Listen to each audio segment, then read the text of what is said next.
What if everything you've been told about growing old was only half the truth? What if the real story, the one nobody talks about, isn't written in the wrinkles on your skin or the gray in your hair, but in the quiet moments? The moments when the house feels too still. When the phone doesn't ring. When the days start to blend together and you wonder, is this it? Have you ever found yourself sitting by the window, staring out, and realizing it's been days since someone checked in on you? Or maybe you've looked into the eyes of your aging parent, and for the first time, you saw something different. Not just age, but loneliness. Emptiness.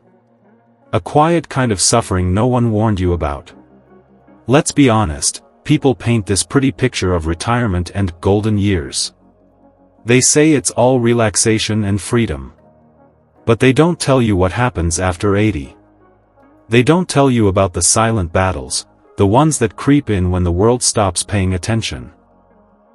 And that's exactly why this video matters.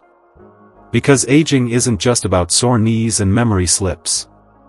It's about losing pieces of yourself, slowly. It's about watching your world shrink, your phone stay silent, and wondering if anyone really sees you anymore. For many seniors, life after 80 isn't what they imagined. It's not just physical, it's emotional, spiritual, even existential. But you know what?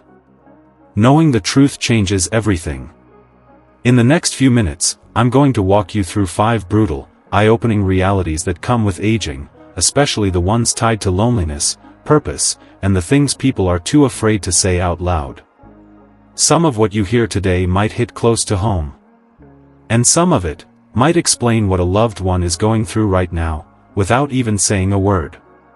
But here's the thing, this isn't about fear. This is about freedom. The kind that comes from understanding. So stick around.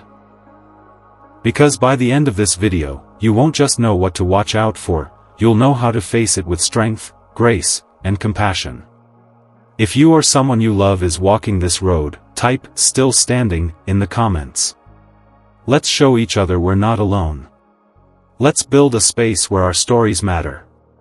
And if you care about dignity, health, and truth in aging, hit subscribe to Elderly Health Central. This is where we talk about the things that truly matter, the things that could change lives. Maybe even yours. Now, let's begin. Reality number 1, loneliness isn't always loud. Picture this, Mr. Douglas, once the heart of every family gathering. Always cracking jokes, always reaching for seconds at dinner. Laughter used to follow him like a shadow.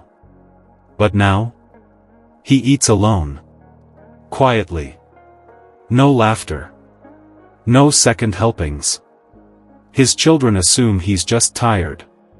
But what they can't hear is the silence screaming inside him. You see, loneliness at this age isn't about having no one around. It's about feeling unseen even when people are around. It creeps in during long afternoons when no one calls. During mornings when there's no reason to get dressed. And it's not just sad, it's dangerous. Science backs this up. Chronic loneliness weakens the immune system, raises blood pressure, and can even mimic the effects of smoking 15 cigarettes a day. It shrinks brain volume, increases the risk of dementia, and fast-tracks decline in every part of the body. Yet here's the heartbreaking part, people assume seniors want peace and quiet. That they're just slowing down. But that's not always true. Many are yearning for someone to ask how their day went. To sit with them and not rush. To treat them like they still matter. So what can you do? It doesn't have to be complicated. A 5-minute check-in. A scheduled video call. A walk around the block together.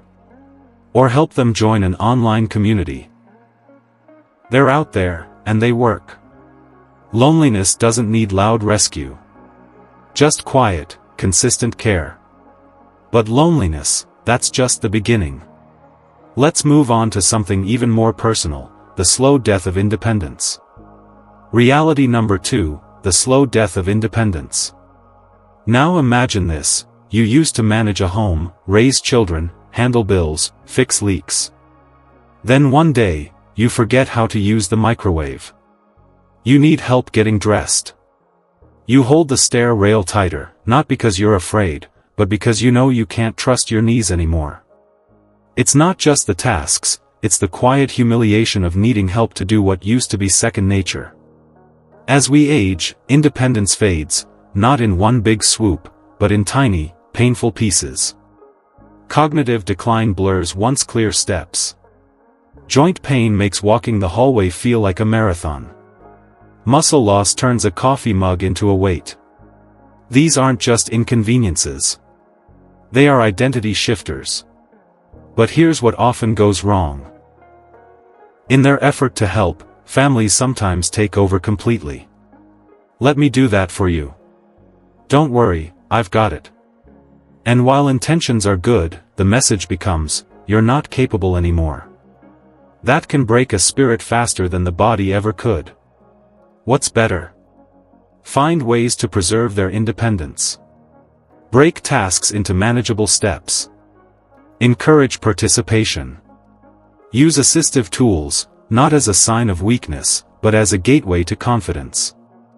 And most importantly, celebrate the small wins.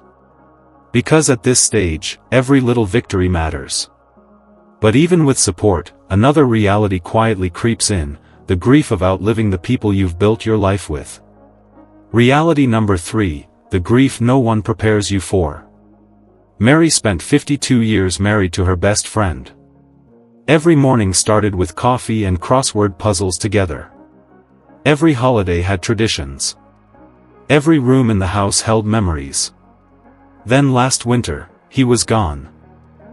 So what can bring back purpose? Storytelling. Volunteering. Teaching. Mentoring. Leading a support group. Helping someone learn a skill. Being part of something, even if it's just reading to a child or writing letters to someone in need, can light up parts of the brain that have been dormant for years. Purpose doesn't have to be grand. It just has to be real. So what does all this mean, for those living this reality, or those loving someone who is? Let's go deeper. These truths, they're not easy to hear. They sit heavy. They hit close to home. Because maybe, you saw your mother stop laughing months ago. Maybe your grandfather hasn't stepped outside in weeks. Or maybe, you're the one listening to this, nodding quietly, thinking, this is me. The silence. The shrinking circles. The grief that doesn't pass.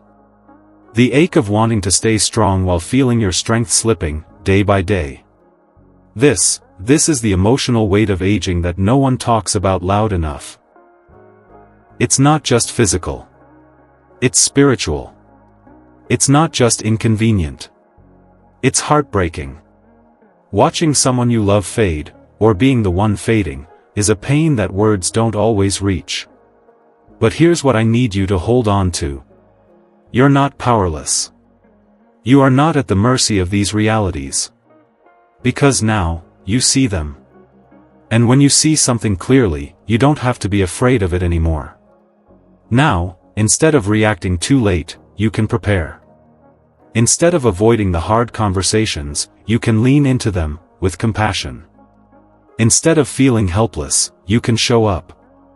Not perfectly. Just consistently. You don't need a master plan.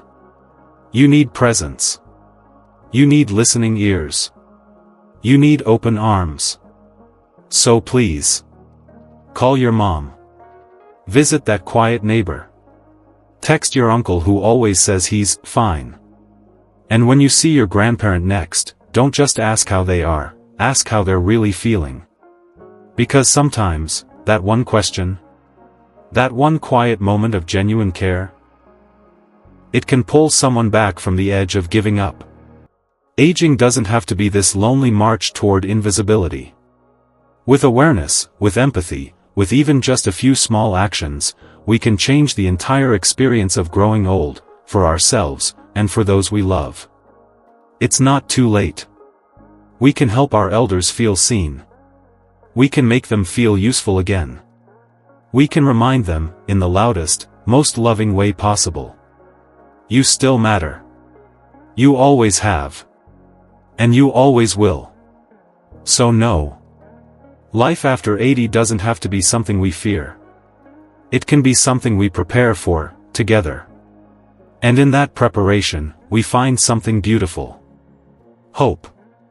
Let's hold on to that. Alright, before we wrap up, let's take a moment to look back on what we've explored together. The 5 brutal realities of life after 80, the ones too many overlook, but that can change everything when we face them head-on. First, silent loneliness, that quiet ache that's often invisible but never harmless. Second, losing independence, the slow, painful shrinking of what once felt like freedom. Third, unspoken grief, the kind of sorrow that lingers in the shadows long after the loss. Fourth, the guilt of burden, that heavy feeling many seniors carry, afraid they're too much to ask for. And finally, the fade of purpose, when the world moves on, but their heart still longs to be seen and needed.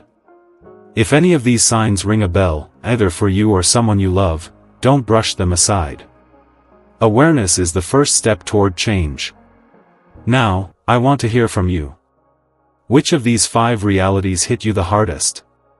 Maybe you recognize it in a parent, a grandparent, a friend, or even in yourself. Drop a comment below. Share your story, your thoughts, or just say hello. We're here, listening, learning, and growing together. If this video opened your eyes or touched your heart, please consider subscribing to Elderly Health Central. Here, you'll find weekly insights, practical advice, and heartfelt support to help you navigate the challenges and joys of aging with dignity and care. Thank you for being part of this conversation, for caring deeply, and for standing alongside those walking this path after 80. Remember, you are never alone. Stay informed. Stay compassionate. And I'll see you in the next video.